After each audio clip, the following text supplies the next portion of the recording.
Well, my first guest tonight is one of the world's authorities on tax havens. Nicholas Shaxson has written extensively on the subject. He is with the Tax Justice Network here in Berlin. Nick, it's good to see you again. How concerned are you about what you have seen in these Pandora Papers? Well, there's been a train of revelations over the past years, starting with the Panama Papers and various other ones. The Pandora Papers are an especially big one. It's all very concerning. I would say that these are about a lot more than tax. The secrecy can serve many ends. Tax is just one of many ends. Ultimately, what we have here is two different kind of financial systems. One is for the sort of rich and powerful and the billionaire classes and so on, and another for the rest of us. I think that's really the heart of it. That's the big problem that our leaders and our kind of, the great and the good, as they call them, are using these shady offshore centers. And this is just latest confirmation of just how deep the rot goes. And we know that there are lots of details when we read these papers. What has caught your eye? What do you think stands out? Well, I think one of the things that, again, kind of repeats what's gone on before is that the UK, my country, is really close to the center of this global system of corruption. This is a system that, the UK itself is a tax haven in some respects. It provides financial secrecy for people stashing their money there, but it also runs this network of tax havens or secrecy jurisdictions around the world. The British Virgin Islands is particularly prominent, but other ones too. So the revelations about Tony Blair and his even though the actual revelation itself was pretty small, what caught my eye, I think, was just the fact that they didn't know the identity of the sellers. They bought a property from a tax haven company. They didn't know who was selling it because it was hidden behind offshore secrecy. And then they said there's nothing unusual or underhand in any of this. Well, maybe so, but that just shows how distant our leaders, the leader of the United Kingdom, has come. And in the past, Margaret Thatcher, a previous UK Prime Minister, was deeply involved in the tax haven world as well. So it's something that's been part of the UK political psyche for many years, and that continues to catch my eye. And obviously, this is a global problem, and yet, as you so accurately describe, a lot of what we are seeing here is not illegal. Is that part of the rot, as you say? I mean, is that part of the problem here, is that people aren't breaking any laws? Well, it's not true, first of all, to say that people aren't breaking any laws. Usually what happens with these things is it's not illegal in the tax haven. So if you send your money to a tax haven, the tax haven will say, yeah, it's fine for you to do this. That doesn't make it legal in your home country. If you don't declare your income, for example, or you involved in bribery or something overseas, that may well be illegal somewhere else. So that's the first very important thing. People say this was not illegal, but it's very hard when you have a data leak like this. You have, a lot of smoking guns. Here are some emails showing that this person set up an offshore company somewhere, maybe hid a lot of stuff. But you then, to check whether they did something illegal, you need to cross-check that against, for example, the tax records of their home country. And those tax records generally are confidential. You can't find those out. So you can find out that there's a smoking gun here, but you can't then do the cross-check to find out whether they did actually do something illegal.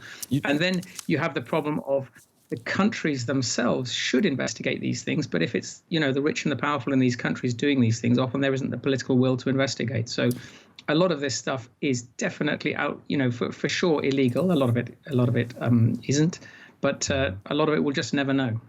You and I first spoke about this, it's been, 5 years ago with the Panama Papers, and it seems that the public perception is that few things have changed. Why is it so difficult, or why does it seem so difficult to clamp down on this global offshore shadow financial world?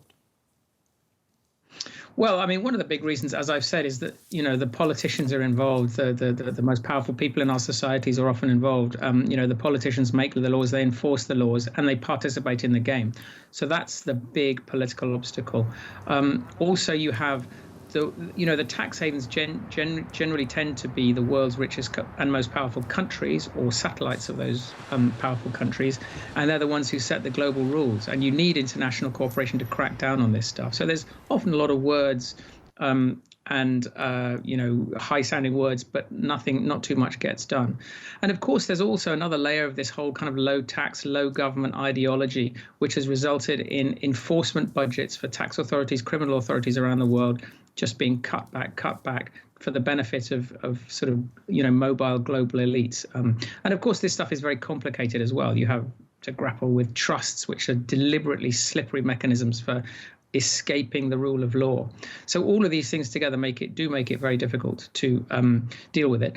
But on the other hand, there is a big consciousness, global consciousness at kind of street level now in many countries about this stuff. And there is, for the first time in modern history, really, you're starting to get proper street level pushback from this. And I think this is meaningful. And I think we will see further action against tax havens. So you have tax havens being very powerful on the one hand, but there is now a counterforce, and we'll see where this goes. Yeah. Nicholas Shaxson from the Tax Justice Network here in Berlin. Nick, as always, we appreciate your time and your insights. Thank you. Thanks. Great talk. Well, the Pandora Papers is the largest of the three leaks, and it represents the widest reach geographically, and that includes Turkey. I'm joined tonight by Serdar Vardar in Istanbul. Serdar is with DW's Turkish service. Serdar, it's good to have you on the program. You are one of the 600-plus journalists who are following the money, and you're definitely in the right place tonight because the list of Turks revealed in this leak is long. Some of the names even connected to President Erdogan. Tell us more. Well, it's good to be here too, and that's indeed correct. The list in Turkey is long. We're talking about at least 220 people from Turkey. And yesterday we published our story about the constructor of the infamous palace of Erdogan. And he has been having lots of public bids worth of billions and billions of dollars in Turkey. And also the company called Renaissance Holding has huge projects in Russia as well. They are building the highest skyscraper of Europe right now. And his mother actually had two offshore companies in British Virgin Islands. And she opened up those companies while the Renaissance Holding was actually building Erdogan's palace. And we see through the Pandora Papers that she transferred a huge amount of money, specifically talking $211 million in 2015 alone. So that's a huge amount of number. And if that amount of number were to stay in Turkey, only with the tax money of that amount, Turkish government could construct, for example, 8 hospitals or 25 schools. So this is a perfect example that shows how offshore system is enriching the rich but making the nations poorer. Yeah, it's amazing that it was his mother involved in this with these offshore shell companies. I mean, you don't know many mothers around the world who have $200 million or euros to throw around. Has there been reaction from the halls of power in Ankara, for example? Well, the parties from the opposition commented about it today. Tomorrow, all the parties in Turkey, they have their weekly meetings, so we're expecting more reactions. But we already see lots of reactions tonight on the news and, of course, in the social media. And the company, Renaissance Holding, actually, they put an announcement tonight, a few hours ago, that they are reserving their right to sue us. So we're also waiting for what they're going to do.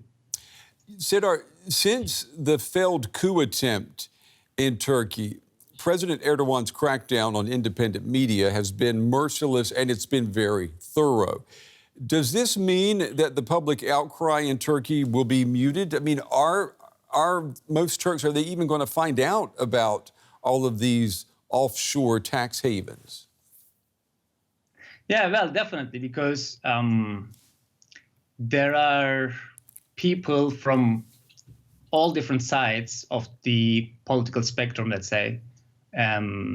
So it